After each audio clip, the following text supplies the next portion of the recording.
Empowering Ourselves Now conference is a phenomenal collection of empowering sessions and workshops and plenary sessions that are going to cover the gambit. And what I'll do is I'll read from the list of workshops, which you can find on empoweringconference.org.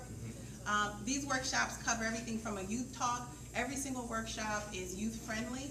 We're also going to have something to set us apart from other conferences. We're going to have self-care stations set up throughout the conference so that anybody that's having a difficult time with the information or with what's going on in their lives, they can talk to a counselor, they can talk to a minister. In addition to that, we have special sessions, the Organizing 101, watching our own backs. We have, at the same time, being a professional and a social justice a social justice advocate. I can't go on about how important this conference is. Not only will the sessions be educational, but the environment is going to be conducive to everyone feeling comfortable. We want women, we want men, we want business professionals. We want the youth to come out and understand that it's not just about learning what's going to happen here, but it's about networking and being around others that care about the same thing that you care about. And why is that important?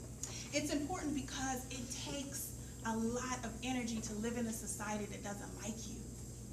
It just takes so much energy, and generationally, we have been put and grown up in an environment that doesn't like us. Whether you're a woman, whether you're black, when you step out the door, it strips you so much spiritually, physically, emotionally, that you need to be around others that not only acknowledge that so you don't have this schizophrenic experience in this country, but that you also can be empowered by them, encouraged by them, and extend that network. So the goal of empowering yourself is taking into your own hands the ability to stand next to someone else and say, thank you, and let's keep working together, as opposed to what traditionally happens, which is we retreat into our homes because it's just too difficult.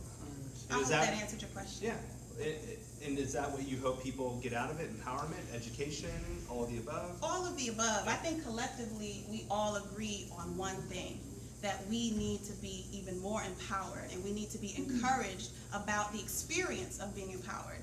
Typically, when you're talking about educating someone, you're talking about an environment that is telling you what you don't know. So you're sitting in front of an attorney, you're sitting in front of, a pastor, you're sitting in front of people that make you feel sometimes like you don't know what's going on, and that's an uncomfortable position. So it's important to come to a conference that creates the atmosphere and has the people, look at all these organizers, it has the people that will make you feel great about learning. In support of this conference as a grandmother, a mother, a sister, an auntie, and just a concerned female in the community. I've seen from my own eyes and can touch people that I know personally, people that are in my family that have been negatively impacted by their connection with the judicial system, whether or not they were guilty. And so to stand in coalition with something like this speaks to that part of me as a female, as a black woman, that says, I want to create an environment that my grandchildren can inherit that will be better than the environment that I stand in today. We will let that be the last word. So we thank you all for coming.